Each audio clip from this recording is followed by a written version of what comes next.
Maksudnya WNI nggak sanggup memperbaiki kinerja keuangan dari Garuda. WNA-nya bisa benerin. Faktanya per hari ini tidak selesai itu barang itu. Kalaupun toh kemudian kita bisa melihat atau mencari anak-anak bangsa yang sekarang berada di luar negeri, yang mereka berprestasi, tarik ke Indonesia. Penempatan ekspatriat atau warga negara asing untuk menduduki posisi strategis di badan usaha milik negara dinilai sebagai pesan politik Presiden Prabowo Subianto kepada jajaran direksi dan komisaris yang belum menunjukkan perubahan signifikan. Berikut pembahasannya dalam cuplikan program Bola Liar. WNA ini merupakan solusi ya dari permasalahan yang sudah berlarut-larut ini. Dari permasalahan keuangan Garuda yang tidak pernah selesai ini. Maksudnya WNI nggak sanggup memperbaiki kinerja keuangan dari Garuda. WNA-nya bisa benerin.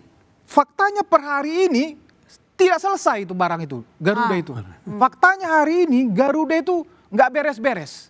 Maka BPBUMN mencari figur yang ya berpengalaman global,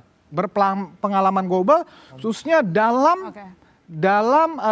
sistem. Kalau kita bicara tentang korupsi di BUMN lalu kemudian jawabannya orang asing, maka saya selalu menganggap korupsi BUMN itu kan urusan pemerintah.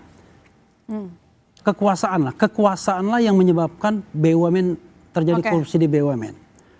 Itu kan hulunya sebenarnya. Jadi Erick Thohir dan lain sebagainya itu hilir. Karena itu komitmen pertama adalah Prabowo. Ya, Prabowo Subianto.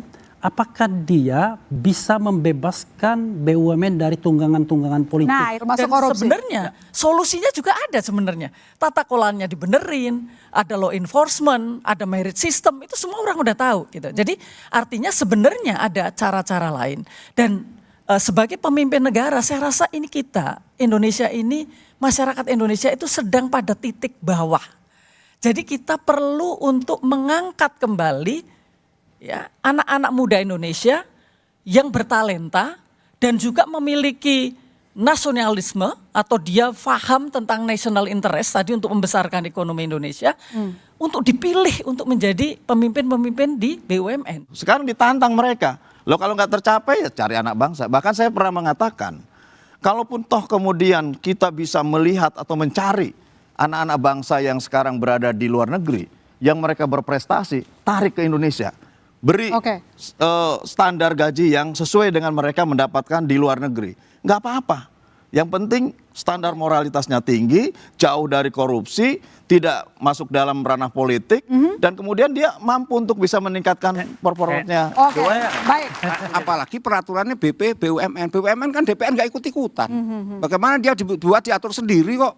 Kemudian dari situ dimungkinkan semuanya dilonggarkan menurut kepentingan dari BUMN itu sendiri. Apa yang terjadi kan nggak mungkin. Akhirnya orang-orang yang kategori potensial, kita punya talenta bagus, akan masuk di situ. Semuanya akan ujung-ujungnya kan hanya kroni-kroninya mereka sendiri ataupun mereka yang punya relasi dengan internasional. Nanti ujungnya kebutuhan global, kepentingan internasional itu, Mbak. Jadi menurut saya ini memang sulit. Saya rasa kalau kita meyakini akan ada aturan seperti ini, aturan seperti yang terjadi selama ini ya nggak ada kok yang tersentuh sampai ke sana gitu. Ya ujungnya ya sudah lepas, kita nggak punya kepentingan lagi gitu.